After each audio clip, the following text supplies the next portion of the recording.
দ্বিতীয় মহাযুদ্ধের আগে কলকাতা শহরে এখানে ওখানে গোটা কয়েক লোন অফিস ছিল। যুদ্ধ আরম্ভ হওয়ার পর তাদের সংখ্যা অনেক বেড়েছে। লোন অফিসের মহাজনী কারবার অতি সরল ও সহজ। অভাবগ্রস্ত মানুষ নিজের অস্থাবর সম্পত্তি ঘটি বাটি ঘড়ি কলম এনে বন্ধক রেখে টাকা নেয়। অধিকাংশ ক্ষেত্রেই টাকা শোধ হয় না। সময়ের মেয়াদ ফুরলে বন্ধকি মাল লোন অফিসের সম্পত্তি হয়ে যায়। তখন তারা এই মাল নিজেদের শোকেসে সাজিয়ে রাখে এবং সন্ধানী খরিদ্দারের কাছে লাভে বিক্রি করে। নগেন যুদ্ধের মরশুমে একটা লোন অফিস খুলে বেশ গুছিয়ে নিয়েছিল। দেশে অভাবগ্রস্ত মানুষের কোনোদিনই অভাব নেই। তার উপর সাদা কালো বহুজাতীয় সৈনিকের শহরে আসার ফলে জাপানি খেলনা বেলুনের মতো ব্যবসা খুব সহজেই ফুলে ফেঁপে উঠেছিল। বীর যোদ্ধাদের দৈহিক ক্ষুধাতৃষ্ণা যখন দুর্নিবার হয়ে ওঠে তখন তারা বন্ধক রাখতে পারেন না এমন জিনিস নেই। নগেনের বয়স বেশি নয়, 30-এর নিচেই। সৎবংশে জন্মাবার ফলে সে কয়েকটা নৈতিক সংস্কার নিয়ে জন্মেছিল। যদিও অর্থোপার্জনের সৎ কিংবা অসৎ উপায় সম্বন্ধে বাঙালি ভদ্রলোক সম্প্রদায়ের মধ্যে কোনো নৈতিক সংস্কারই নেই। জুতো সেলাই থেকে চণ্ডীপাঠ সব কাজই আমরা অম্লান বদনে করে যেতে পারি যদি তাতে অর্থ লাভ হয়। এই জন্যই বোধহয় দারোগা হওয়ার আশীর্বাদকে আমরা নিছক পরিহাস বলে গ্রহণ করি না, এবং কালোবাজারের কালীয় নাগদের প্রতি আমাদের বিদ্বেষও তেমন মারাত্মক হয়ে উঠতে পারেনি। কিন্তু এসব অবান্তর কথা থাক। নগেনের সফল বাহ্যিক জীবন থেকে তার ভেতরের জীবনে যে জিনিসটি প্রবেশ করেছিল তার কথাই বলবো। তার আগে একটি কথা বলে নেওয়া প্রয়োজন, এবং সেটিও নগেনের ভেতরের কথা এবং অত্যন্ত গোপন কথা। বয়স 30-এর কাছাকাছি হলেও নগেন স্বাস্থ্যবান যুবক। তার রক্তের তাপ এখনো কমতে আরম্ভ করেনি। কিন্তু তার স্ত্রী খনিকা, সংক্ষেপে খনা, মাত্র 23 বছর বয়সেই তার ঘন যৌবনকে বিদায় দিয়েছিল। শুধু দেহের দিক দিয়ে নয়, মনের দিক দিয়েও। খনা দেখতে মন্দ নয়। নবযৌবনের আবির্ভাবে তার দেহে একটা শান্ত শ্রী দেখা দিয়েছিল। কিন্তু পরপর 2টি মৃত সন্তান প্রসব করবার পর তার দেহ লাবণ্য তো গিয়েছিলই, নারীত্ব যেন হঠাৎ নিঃশেষ হয়ে গিয়েছিল। যা থেকে গিয়েছিল তা গৃহকর্ম নিপুণা, সচল সবাক একটি যন্ত্র মাত্র। নগেন চরিত্রবান যুবক, কিন্তু সহজ স্বাস্থ্যবান পুরুষের ক্ষুধাতৃষ্ণা তার ছিল। তাই তার দাম্পত্য জীবনের এই অপ্রত্যাশিত অনাবৃষ্টি তার অন্তরের কাঁচা ফসলকে শুকিয়ে দিচ্ছিল। খাল কেটে জল আনার কথা তার মনেই আসে না। তার মন সেরকম নয়। কিন্তু বঞ্চিত ব্যর্থ যৌবনের ক্ষোভ তার নিভৃত অন্তরে সঞ্চিত হয়ে কোনো অনর্থের সৃষ্টি করছিল কিনা তা কেবল বিশেষজ্ঞ পণ্ডিতরাই বলতে পারেন। হয়তো আমার এই কাহিনীর সঙ্গে নগেনের নিরুদ্ধ ক্ষোভের কোনো সম্বন্ধ নেই, কিংবা কে বলতে পারে। 1942 সালের শেষের দিকে কলকাতা শহরে নানা বিজাতীয় সৈনিকের আবির্ভাবের ফলে তিল ফেলবার জায়গা ছিল না। এমন বিভিন্ন বর্ণের ও বিভিন্ন আকৃতির মানুষ একই স্থানে সমবেত হতে এর আগে কখনো দেখা যায়নি। এই সময় নগেনের লোন অফিসে একটি লোক এলো। মিলিটারি পোশাক পরা, লম্বা জোয়ান, মাথায় চুল কাফরির মতো কোঁকড়ানো, গায়ের রং নারকেল ছোবড়ার মতো, চোখের মনি নীল। ভাঙা ভাঙা ইংরেজিতে বলল, আমি একটা জিনিস বন্ধক রেখে টাকা চাই। সে পকেট থেকে একটা ছুরি বার করল। ছুরি না বলে ছোরা বললেই ভালো হয়, যদিও পেন্সিল কাটা ছুরির মতোই এটাকেও ভাঁজ করে বন্ধ করা যায়। হাড়ের বাঁট দীর্ঘকালের ব্যবহারে ও তামাকের রসে বাদামি হয়ে গেছে বটে, কিন্তু ফলাটা সতেজ উগ্রতায় ঝকঝক করছে। ফলাটা প্রায় 6 ইঞ্চি লম্বা, কিন্তু এমন অদ্ভুত তার গঠন, দেখলেই চমকে উঠতে হয়। নগেন সম্মোহিতের মতো দেখতে লাগলো। ছুরিটা যেন ছুরি নয়, বৃশ্চিকের মতো ক্রূর জীবন্ত একটা প্রাণী। তার ফলাটা বন্য পশুর দাঁত বার করার মতো বর্বর হিংস্রতায় হাসছে। ছুরি থেকে চোখ তুলে নগেন দেখল ছুরির মালিকও পোকায় খাওয়া ঘষা দাঁত বার করে ব্যঙ্গবরে হাসছে। নগেনের ব্যবসা বুদ্ধি ফিরে এলো। সে ছুরিটা উল্টে পাল্টে দেখে বলল, 3 টাকা দিতে পারি। ছুরির মালিক বলল, আমার 5 টাকা চাই। নগেন আর কথা না বাড়িয়ে রসিদ লিখে তাকে 5 টাকা দিয়ে দিল। 7 দিনের মেয়াদ, এর মধ্যে টাকা শোধ না করতে পারলে ছুরি বাজেয়াপ্ত হয়ে যাবে। লোকটা রসিদ ও টাকা প্যান্টের পকেটে পুরে বলল, ছুরি সাবধানে রেখো, আমার বড় আদরের জিনিস, শিগগিরই আমি খালাস করে নিয়ে যাব। লোকটা কেমন একরকম ভাবে নগেনের দিকে তাকিয়ে একটু মাথা নেড়ে চলে গেল। নগেন কিছুক্ষণ দরজার দিকে তাকিয়ে রইল। অদ্ভুত চেহারা লোকটা, কাফরির মতো চুল, সাদা আদমির মতো চোখ, এশিয়াবাসীর মতো রং, যেন 3টে মহাদেশে 3 জন মানুষকে এক জায়গায় করিয়ে একটা মানুষ তৈরি হয়েছে, কিংবা ওই একটা মানুষ থেকেই 3 মহাদেশে 3টি জাতি বেরিয়ে এসেছে। লোকটার বয়সও অনুমান করা যায় না, 30 বছর হতে পারে, আবার 3000 বছর বললেও অসম্ভব মনে হয় না। ছুরিটা টেবিলের ওপর ছিল, সেটা তুলে নিয়ে নগেন আবার নেড়ে চেড়ে দেখতে লাগলো। কি ধার! নগেন ছুরির ফলাটা নিজের লোমশ হাতের ওপর দিয়ে একবার খুঁড়ের মতো টেনে নিয়ে গেল। অমনি লোমগুলো ঝরে পড়ল। সঙ্গে সঙ্গে একটা অপূর্ব আনন্দে তার গায়ে কাঁটা দিতে লাগলো। অনুভূতিটা অচেনা নয়, কিন্তু আরো তীব্র, আরো কুটিল, পরকীয়া প্রেমের মতোই গোপন অপরাধের বিষ মেশানো। সেদিন সমস্ত কাজকর্মের মধ্যে নগেনের মন এই ছুরির দিকেই পড়ে রইল। তার মনে হলো, লোকটা যদি ছুরি উদ্ধার করতে না আসে তো বেশ হয়, ছুরিটা তার হয়ে যাবে, সে আর কাউকে বিক্রি করবে না। ব্ল্যাকআউটের কল্যাণে সন্ধ্যার সময় দোকান বন্ধ করতে হয়। নগেন ছুরিটা সাবধানে সিন্ধুকে বন্ধ করে দোকানে তালা লাগিয়ে বাড়ি ফিরল। কিছুদিন যাবৎ তার মনটা কেমন যেন নিঃসম্বল হয়েছিল। আজ তার মনে হলো সে হঠাৎ গুপ্তধন পেয়েছে। বাড়ি ফিরে সে খনাকে ছুরির কথা বলল না। 2-1 বলি বলি করে থেমে গেল। ছুরিটা এমন কিছু দামি জিনিস নয়। তাছাড়া নগেন নিজের মনের মধ্যে যে নতুন গুপ্তধন পেয়েছে, খনাকে তার ভাগ দিতে রাজি নয়। একদিন ছিল যখন তারা মনের তুচ্ছতম অনুভূতিও আদান প্রদান করে সুখী হতো, কিন্তু এখন আর সেদিন নেই। রাত্রির খাওয়া শেষ করে নগেন শুতে গেল। স্বামী স্ত্রী পাশাপাশি ঘরে শোয়। বছরখানেক হলো এই ব্যবস্থা চলছে। বিছানায় শুয়ে কিছুক্ষণ বই পড়া নগেনের অভ্যেস, কিন্তু আজ আর বই পড়তে ইচ্ছে হলো না। আলো নিভিয়ে সে শুয়ে পড়ল। ঘুমিয়ে নগেন স্বপ্ন দেখল ছুরির মালিক হাতে ছুরি নিয়ে দাঁড়িয়ে হাসছে। তার নীল চোখে উৎকট উল্লাস। কতগুলো নগ্ন নধর মনুষ্য দেহ তার চারিপাশে তাল পাকাচ্ছে। লোকটা হাসতে হাসতে তাদের দেহে ছুরি মারছে। কিন্তু এ হত্যা লীলা নয়, ভোগের খেলা।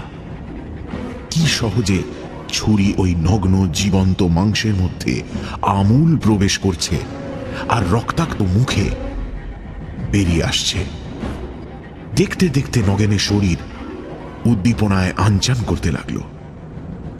নরম মাংসের উপর ছুরির এই বারবার আঘাত তার ধমনীর রক্তে যেন আগুন ধরিয়ে দিল। তীব্র উত্তেজনায় তার ঘুম ভেঙে গেল। এমন তীব্র উত্তেজনা সে অনেক দিন অনুভব করেনি। তার সারা গায়ে চামড়া গরম হয়ে জ্বালা করছিল। সে কিছুক্ষণ বিছানায় বসে থেকে আস্তে আস্তে নামল। অন্ধকার হাতড়ে পাশের ঘরে খনার বিছানার কাছে গিয়ে দাঁড়ালো। খনা ঘুমোচ্ছে। ঘুমের মধ্যে একটা বিশ্রী শব্দ করে তার নিঃশ্বাস পড়ছে। বিছানায় উঠতে গিয়ে নগেন সরে এলো। বিছানার চারিদিকের হাওয়া খনার নিঃশ্বাসের দূষিত বাষ্পে ভারী হয়ে উঠেছে। একটা দৈহিক বিকর্ষণ নগেনের শরীরের মধ্যে বিদ্রোহ করে উঠল। সে ফিরে গিয়ে এক গ্লাস জল খেয়ে নিজের বিছানায় শুয়ে পড়ল। পরদিন দোকানে গিয়ে প্রথমেই নগেন সিন্দুক খুলে ছুরির খবর নিল। ছুরি সিন্দুকের অন্ধকারের ভেতর থেকে চকচক করে তাকে অভিনন্দন জানাল। আশ্চর্য, ছুরিটা যেন কথা বলে। ফলা খুলে শক্ত করে মুঠোতে ধরতেই সে যেন আনন্দে চেঁচিয়ে উঠে বলল, এই তো এমনি করে আমাকে ধরতে হয়, এবার কোথাও বেঁধিয়ে দাও। নরম জীবন্ত মাংস নেই, আমার কাজই তো নরম মাংসর মধ্যে বিধে যাওয়া। ঘরের কোণে একটা উঁচু টুলের ওপর একটা মখমলের মোটা তাকিয়া রাখা ছিল। কেউ বাধা দিয়ে গেছে। নগেনের চোখ পড়ল সেটার উপরে। ঘরে তখন অন্য মানুষ নেই। নগেন ছুরি পিছনে লুকিয়ে তার কাছে গিয়ে দাঁড়ালো। তারপর হঠাৎ ছুরি তুলে সজোরে তাকিয়ার মধ্যে বসিয়ে দিল। একবার, দুবার, তিনবার পর পর আঘাত করতে করতে নগেন যেন পাগল হয়ে উঠল। তারপর আবার তার রক্ত ঠান্ডা হয়ে গেল।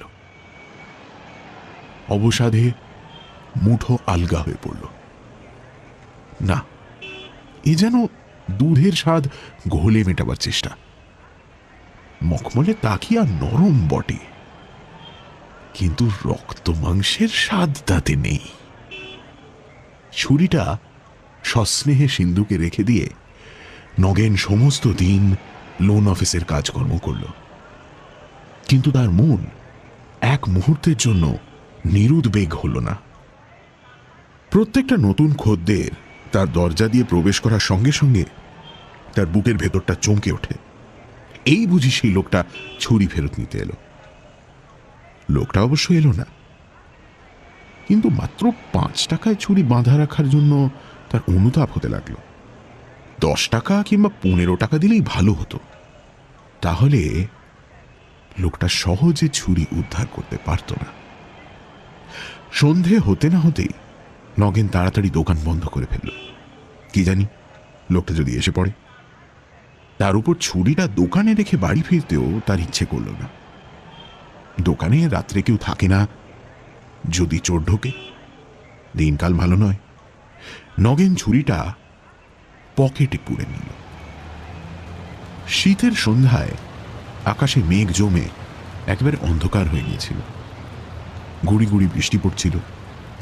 কলকাতা শহরের আলো পর্দানসীন হয়ে ঘরের মধ্যে আবদ্ধ হয়েছে। বাইরে এক ফোঁটা আসবার অধিকার নেই। সুতরাং পথ দিয়ে যে দু একজন যাতায়াত করছে, তাদের অস্তিত্ব কেবল পায়ের শব্দেই অনুমান করা যায়। নগেনের অবশ্য বাড়ি বেশি দূর নয়, 10 মিনিট রাস্তা। তার উপর রাস্তাও ভালোভাবেই চেনা।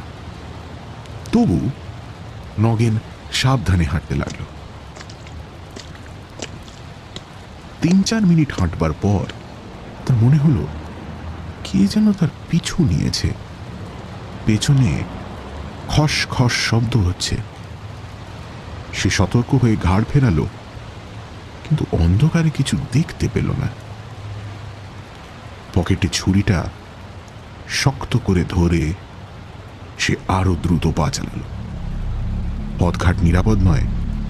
এই ব্ল্যাকআউটের রাতে ঘাড়ের ওপর গুন্ডা লাফিয়ে পড়লে মা বলতেও কেউ নেই, আর বাপ বলতেও কেউ নেই। পেছনে পায়ের শব্দ কিন্তু থামল না, বরং আরো কাছে আসছে বলে মনে হলো। নগেন চলতে চলতে ছুরিটা বার করে ফলা খুলে শক্তভাবে মুঠোতে ধরল। তারপর হঠাৎ ফিরে দাঁড়িয়ে কড়া সুরে বলে উঠল, কে? পেছনে পায়ের শব্দ খুব কাছে এসে থেমে গিয়েছিল। নগেন কিন্তু কোনো মানুষ দেখতে পেল না। কিছুক্ষণ চেয়ে থাকবার পর তার মনে হলো নিচে ফুটপাতের কাছে সাদা রঙের কি যেন একটা নড়ছে। সে তীব্র দৃষ্টিতে চেয়ে থাকল। ক্রমশ ওই সাদা বস্তুটা আকার ধারণ করল একটা সাদা কুকুর। নিতান্তই পথের কুকুর। নির্জন পথে মানুষ দেখে খাদ্যের আশায় তার সঙ্গ নিয়েছে।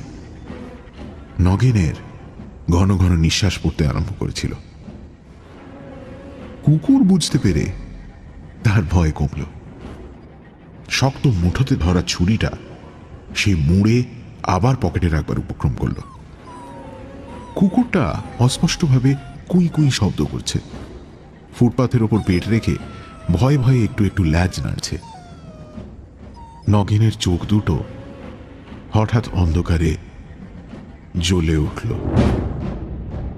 সে সন্তর্পণে আবার ছুরির ফলা খুলল। তার শরীরের মধ্যে রক্তের স্রোত প্রবল তোলপাড় করে ছুটতে লাগল। হাঁটু মুড়ে নগেন ফুটপাথের উপর মাথা নিচু করে মুখে চুক চুক শব্দ করল। কুকুরটা উৎসাহ পেয়ে প্রবল বেগে ল্যাজ নাড়তে নাড়তে হামাগুড়ি দিয়ে তার কাছে এলো। মানুষের কাছে এতখানি সমাদর সে কখনো পায়নি। হাতের নাগালের মধ্যে আসতেই নগেন বিদ্যুৎ বেগে ছুরি চালালো। ঘেউ করে একটা আর্তচিৎকার। কুকুরটা বেশি দূর পালাতে পারল না। দুপা সরে গিয়েই কাত হয়ে পড়ে গেল। নগেন যখন বাড়ি পৌঁছল তখন তৃপ্তি ও ক্লান্তিতে তার শরীর ভরে উঠেছে। একটু হেসে খনাকে বলল, ক্লান্ত লাগছে, আজ বড় খাটুনি গেছে, একটু শুয়ে থাকি গে, খাবার হলে ডেকো। লুকিয়ে ছুরিটাকে ধুয়ে নগেন তা বালিশের নিচে রেখে দিল। তারপর নিশ্চিন্ত তার নিঃশ্বাস ফেলে বিছানায় শুয়ে পড়ল। কি আরাম!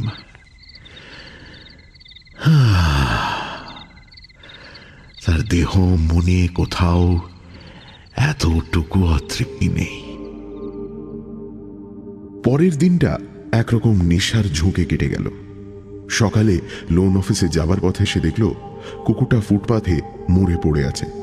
তার পাঁজরার সূক্ষ্ম কাটা দাগ থেকে রক্ত গড়িয়ে পড়ছে। পথচারীরা তার সম্বন্ধে কোনো ঔৎসুক্য দেখাচ্ছে না, পাশ কাটিয়ে চলে যাচ্ছে। নগেনও মৃতদেহটা সম্বন্ধে কোনো ঔৎসুক্য অনুভব করল না। লোন অফিসে সমস্ত দিনটা আশঙ্কায় আশঙ্কায় কাটল। কিন্তু সে লোকটা ছুরি উদ্ধার করতে এলো না।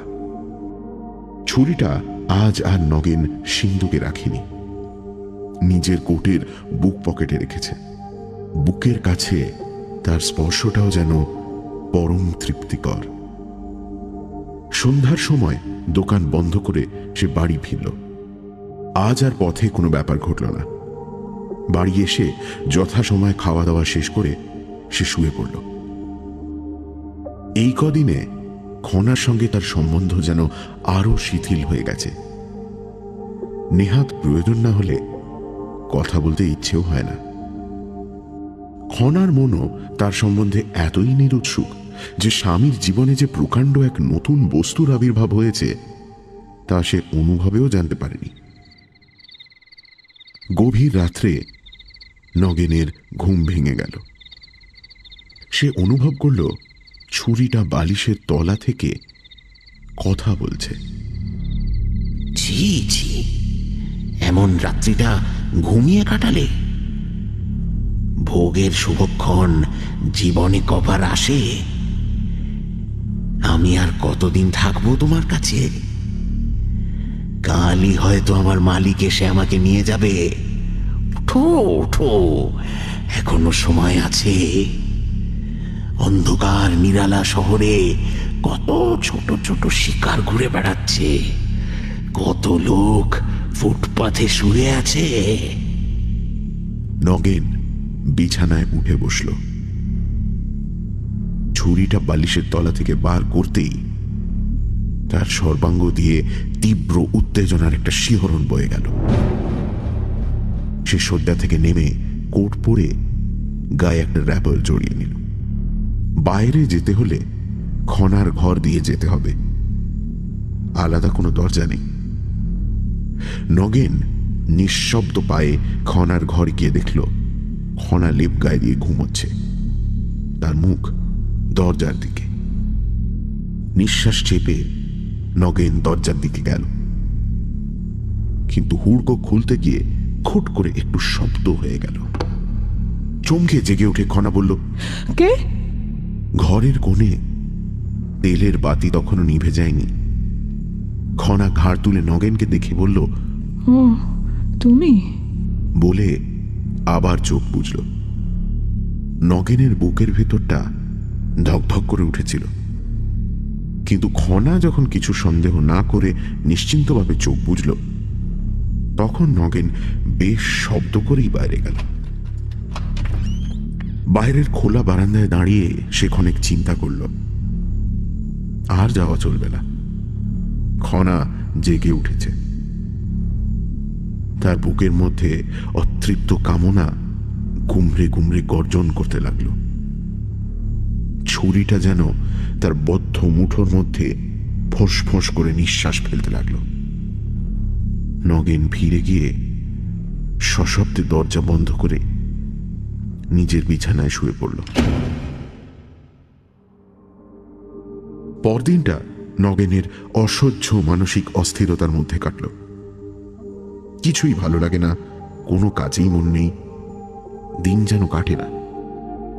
থেকে থেকে একটা দুর্দম আকাঙ্ক্ষা বুকের মধ্যে সাপের মতো ফনা তুলে উঠতে থাকে। এইভাবে দিন কাটবার পর নগেন বাড়ি ফিরল। খেতে বসে খনাকে বলল, শোবার ঘরের দরজায় হুড়কো লাগাবার কি দরকার? বাড়ি তো বন্ধই থাকে, খাল মিচেমিচি তোমার ঘুম ভেঙে গেল।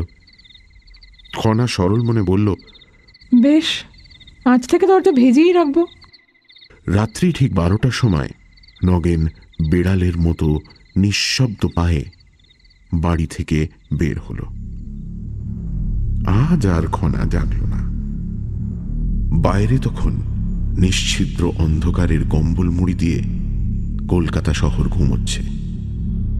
আকাশের তারাগুলো নগেনের মাথার আরো কাছে নেমে এসে তার হাতের ছুরির মতোই নিষ্ঠুর হাসি হাসতে লাগল। নগেন বুক ভরে নিঃশ্বাস নিল, তারপর ক্ষুধার্ত কুকুরের মতো এই অন্ধকারে অদৃশ্য হয়ে গেল।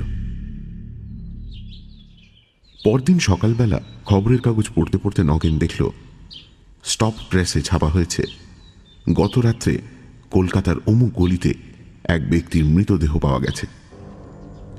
মৃতদেহে 6-7টি ছুরির আঘাতের চিহ্ন ছিল।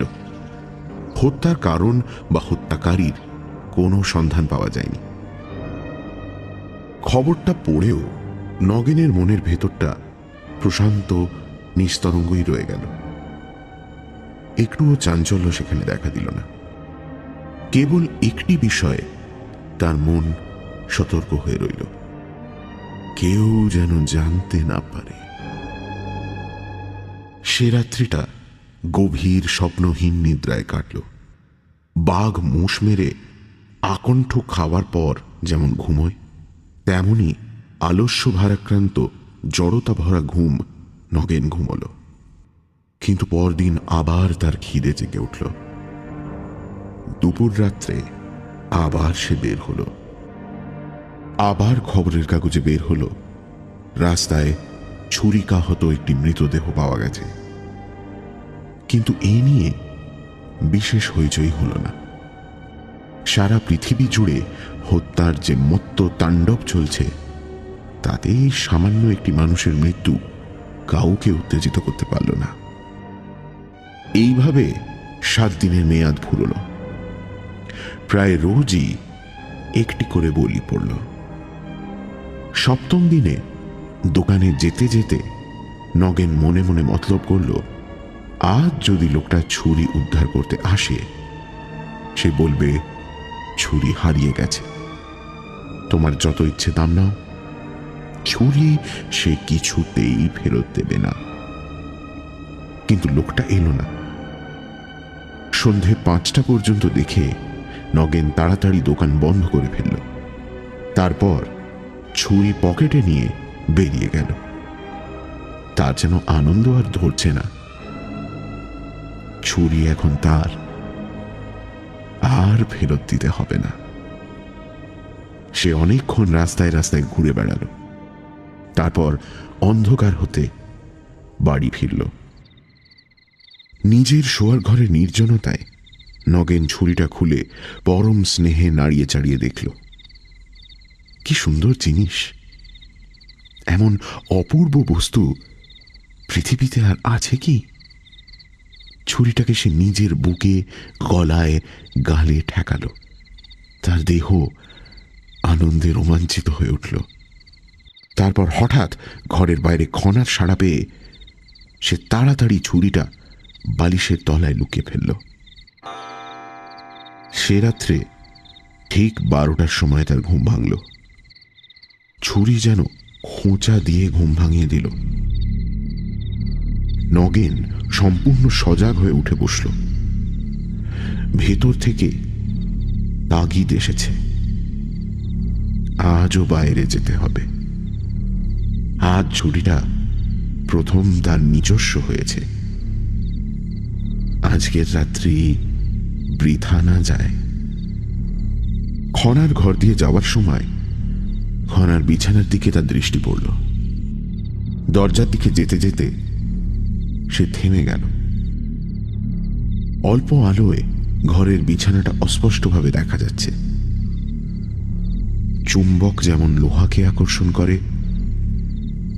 তেমনি বিছানাটা নগেনকে টানতে লাগল।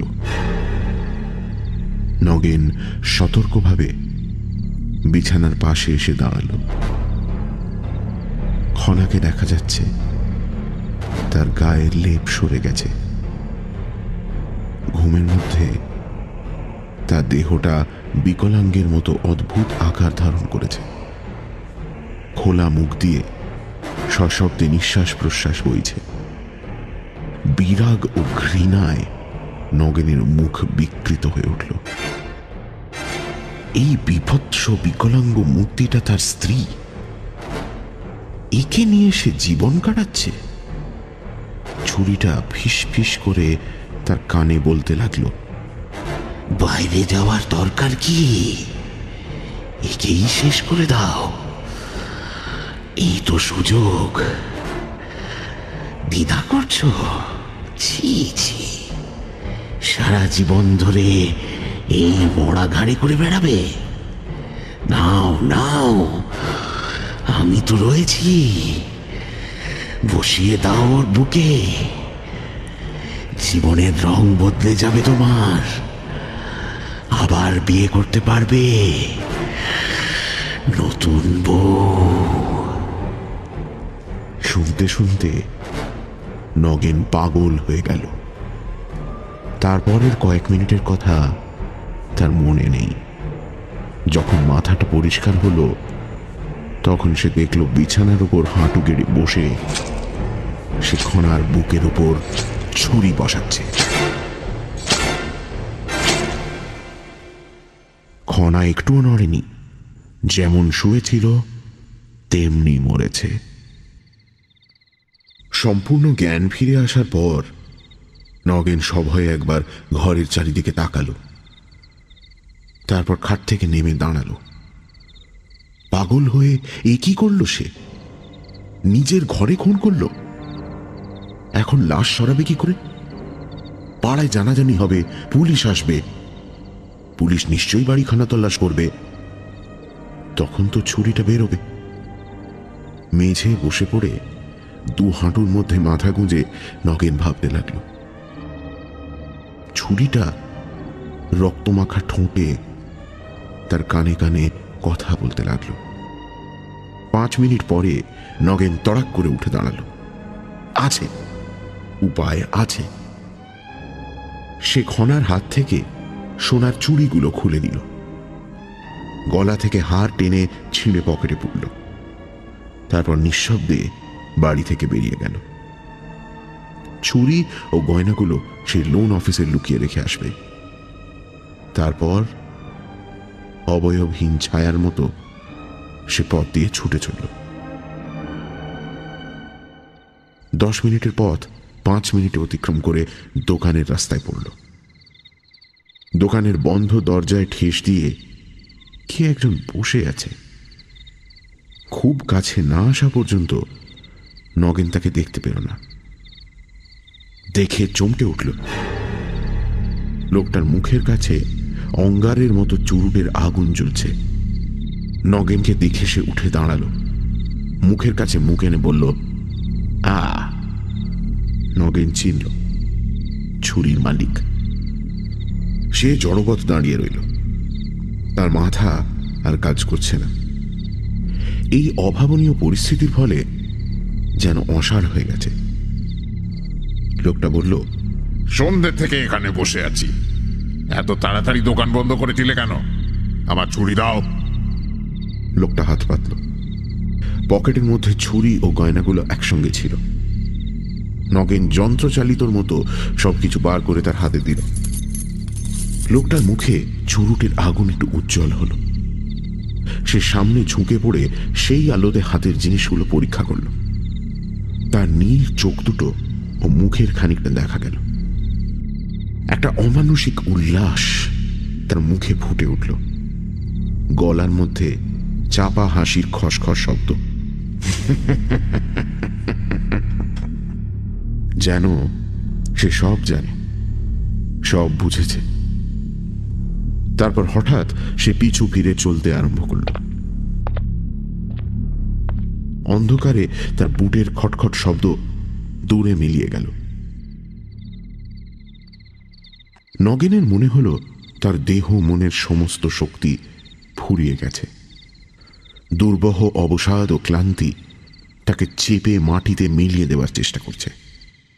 এই কদিন সে একটা প্রবল নেশায় মত্ত ছিল, তা সে নিজেই বুঝতে পারেনি। আজ হঠাৎ ছুরিটা চলে যাওয়ার সঙ্গে সঙ্গে প্রতিক্রিয়া আরম্ভ হয়েছে। পা দুটো অতি কষ্টে টেনে টেনে সে বাড়ি ফিরল। খনার শোবার ঘরে ঢুকে বিছানার উপর খনার রক্তমাখা মৃতদেহটা দেখে সে ভয়ে আর্তনাদ করে উঠল। সে জানে সে নিজেই এ কাজ করেছে, তবু যেন এর জন্য সে দায়ী নয়। কোথাকার এক ভোগ লোলুপ রাক্ষস এই অভিশপ্ত ছুরিটা পেয়ে নিজের লালসা চরিতার্থ করেছে। ছুটতে ছুটতে বাড়ির বাইরে হয়ে সে পাশের বাড়ির দরজায় গিয়ে সজোরে ধাক্কা দিতে লাগলো। ও মশাই, রমেশ বাবু, শিগগির দরজা খুলুন। প্রতিবেশী ভদ্রলোক দরজা খুলে বলে উঠলেন, এ কি হয়েছে? হঠাৎ কেঁদে ফেলে নগেন বলল, আমার স্ত্রীকে কারা খুন করে রেখে গেছে। হ্যাঁ, ঢুকলো কি করে? জানি না, হয়তো আমার স্ত্রী দরজা বন্ধ করতে ভুলে গেছিল। তার হাতের চুড়ি, গলার হার সব নিয়ে গেছে। আসুন শিগগির। এরপর প্রায় বছর খানিক কেটে গেছে। নগেন আবার বিয়ে করেছে। নতুন বউটি সুন্দরী নয়, কিন্তু উজ্জ্বল যৌবনবতী। মাঝে মাঝে ছুরির কথা নগেনের মনে হয়। তখন তার শরীরের স্নায়ু পেশি শক্ত হয়ে ওঠে। সে দৃঢ়ভাবে চোখ বন্ধ করে থাকে, প্রাণপণে বলবার চেষ্টা করে। কিন্তু ছুরিটা তার জীবনে অভিশাপ না আশীর্বাদ রূপে দেখা দিয়েছিল তা বুঝতে পারে না। নতুন বউ পিছন থেকে এসে তার কাঁধের উপর হাত রাখে, জিজ্ঞেস করে, কিসের ধ্যান হচ্ছে? নগেনের স্নায়ু পেশির কঠিনতা শিথিল হয়। ছুরির কথা আর তার মনে থাকে না। মন মাধুর্যে ভরে ওঠে। সে হেসে বলে, তোমার।